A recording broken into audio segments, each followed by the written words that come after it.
Isolationism during the 1920s and 1930s. Assess the validity of this statement. World War II was destined to happen from the moment the Versailles Conference ended World War I. Analyze the political, social, and economic failures of the U.S. and European isolationism during the 1920s and 1930s in creating the conditions of World War II. The U.S. refused to join the League of Nations after World War I because President Wilson pushed hard for membership, but he faced strong opposition from the Senate. Americans viewed Europe as conflict-prone. The Immigration Act of 1924 cut quotas for foreigners from 3% to 2%, excluding Japanese completely. Organized labor believed immigrant labor lowered wages.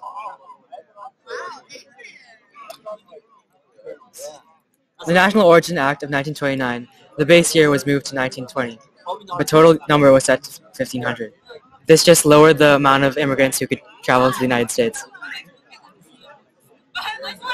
Europe had rising nationalism in countries such as Germany and Italy. The U.S. organized labor unions looked down on immigrants because they believed that they were stealing their jobs. Americans viewed Europe as the birthplace of many anti-American beliefs, such as communism, socialism, and anarchism. Older immigrants from Western and Northern Europe viewed newer immigrants from the Eastern and Southern as inferior to one. Analyze the political, social, and economic failures of the U.S. and European isolationism during the 1920s and 1930s, creating conditions of World War II.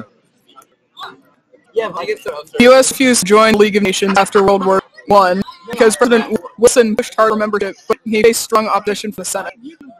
Americans viewed Europe as conflict-prone. The Immigration Act of 1924 cut quotas for foreigners from 3% to 2%, excluding Japanese completely. Organized labor believed immigrant labor lowered wages. The National Origin Act of 1929, the base year was moved to 1920, but total number was set to 1,500. This just lowered the amount of immigrants who could travel to the United States. Europe had rising nationalism in countries such as Germany and Italy. The U.S. organized labor unions looked down on immigrants because they believed they were stealing their jobs. Americans viewed Europe as the birthplace of many anti-American beliefs, such as communism, socialism, and anarchism. Older immigrants from Western and Northern Europe viewed newer immigrants from the Eastern and Southern as inferior as well. European business pulled off throughout the 20s. The Allies in Europe were better for having pay reparations in the U.S. They claimed European nations had suffered a majority loss during the war, and therefore did not have had to pay reparations back to the U.S. The Germans resented higher reparations they were required to pay to allies, and strong resentment between the countries in Europe amongst themselves, and especially against the former Axis powers. The peace structure began to crumble when Japan invaded Manchuria in 1931. Japan violated the Open Door policy, like the League of Nations, which had signed the Nine-Pact Treaty and the Kellogg-Brand Pact.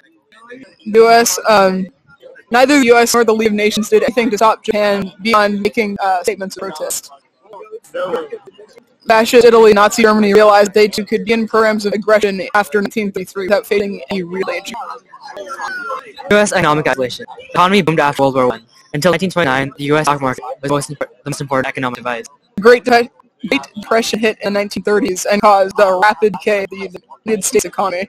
The U.S. had high tariffs on European goods, which made it hard to buy cheaper foreign goods. European economies suffered. There was high inflation, high employment, and loss of infrastructure. Thank you. Thank you.